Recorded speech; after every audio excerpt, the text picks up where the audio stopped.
योगी और नीतू का सब्जियों का बगीचा था। दोनों मिलकर सब्जियां उगाया करते थे और फिर बाजार में ये सब्जियां बेचा करते थे। सब्जियां, ताजी ताजी सब्जियां, आलू, गोभी, मटर, टमाटर, ताजे ताजे। आलू 15 रुपए किलो, मटर 30।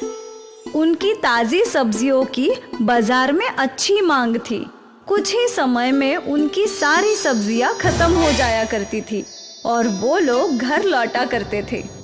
घर पे उनकी बेटी रानी उनका इंतजार किया करती थी। रानी बीमार थी, इसलिए वो ज्यादा से ज्यादा समय आराम ही किया करती थी। माँ, पापा, मैं आपका ही इंतजार कर रही थी। आप मेरे लिए पकौड़े लाए क्या? नहीं बेटा, आज बाजार में पकोड़े वाला आया ही नहीं। तेरे लिए पकौड़े तो नहीं लाए, लेकिन ये दे। वाह, आम। रानी को टाली हुई चीजें बहुत पसंद थी, पर वो चीजें उसके लिए जहर थी। रानी के दिल में छेद था और उसके ऑपरेशन के लिए ही उसके माँ पापा इतनी मेहनत कर रहे थे और हर दिन की कमाई से वो लोग ज्यादातर पैसे अलग कर दिया करते थे। आपको क्या लगता है, कब तक हम पैसे इकट्ठे कर पाएंगे? पता नहीं, पर हम कोशिश करते रहेंगे। रानी योगी और नीतू की जान थी। वो किसी भी हालत में बस रानी को ठीक करना चाहते थे। रोज सुबह 5 बजे दोनों खेतों के लिए निकल पड़ते थे।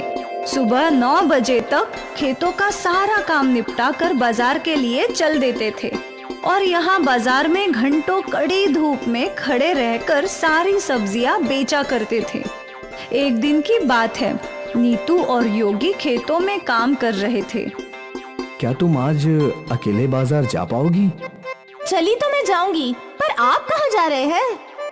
गर्मियां आने वाली हैं और गर्मियों में नींबू की बहुत मांग होती है, इसलिए मैंने नींबू के पौधे खरीदे हैं। वैसे भी बाजार में नींबू के दाम बढ़ रहे हैं। हाँ हाँ, जरूर जाइए। हमें कैसे भी करके जल्द से जल्द ऑपरेशन के पैसे जमा करवाने हैं। हाँ। नीतू सारी सब्जियां लेकर बाजार के लिए निकल गई और योगी नींबू के पौधे खरीदने निकल पड़ा। योगी एक पेड़ों की नर्सरी में पहुंचा। जी बोलिए, मुझे नींबू के पौधे चाहिए। भैया, एक भी पौधे नहीं है, सारे बिक गए। ठीक है। योगी दूसरी नर्सरी में गया। नींबू के पौधे हैं क्या? नहीं भाई, सारे खत्म हो गए। ठीक है। योगी कई और नर्सरी में गया, उसे कहीं भी नींबू के पौधे नहीं मिले। अरे अब क्या करूं? सोचा था नींबू के पौधे से नींबू उगाकर बेचूंगा तो कुछ अच्छे पैसे मिलेंगे, लेकिन मुझे तो एक भी पौधा नहीं मिला। योगी अपनी सोच में चल रहा था, तभी उसका ध्यान जंगल के बीच बने एक घर पर पड़ा। इस घर के बाहर बहुत बड़ा बगीचा था और पूरे बगीचे की हालत खराब थी। एक बूढ़ी औरत बहुत मुश्किल से इस बगीचे की सफाई करने की कोशिश कर रही थी। योगी उस बूढ़ी औरत के पास गया। क्या हुआ अम्मा? तुम्हारा बगीचा इतना बड़ा है, पर इसकी ऐसी हालत कैसे हो गई? अब क्या बताओ बेटा, मेरे पास बड़ा बगीचा तो है, पर इसकी देखभाल करने वाला कोई नहीं है। देख मेरी हालत, मैं बूढ़ी भला कैसे इतना सारा काम अकेले कर सकती हूँ। कोई बात नहीं अम्मा, मैं तुम्हारे बगीचे को साफ कर देता हूँ। और योगी बगीचे की सफाई में लग गया। उसने जंगल के पौधे काटे, मुरझाए हुए पौधों को निकाला और सारे पौधों की मिट्टी की अच्छे से सफाई की। सारे पौधों को पानी डाला। वाह, अब लग रहा है ना ये बगीचा बिल्कुल साफ सुथरा। तेरे हाथों में तो जादू है बेटा। अम्मा, मैं भी तो किसान ही हूँ, मेरा भी सब्जियों का बगीचा है। अच्छा है। ठीक है अम्मा, अब मैं चलता हूँ। अरे रुक रुक बेटा। बूढ़ी औरत अपने घर में गई और एक पोतली उसने योगी के हाथ में रख दी। ये क्या है? नींबू के बीज। तुझे नींबू उगाने हैं ना, जा इन्हें ले जा। और अपने बगीचे में बो दे।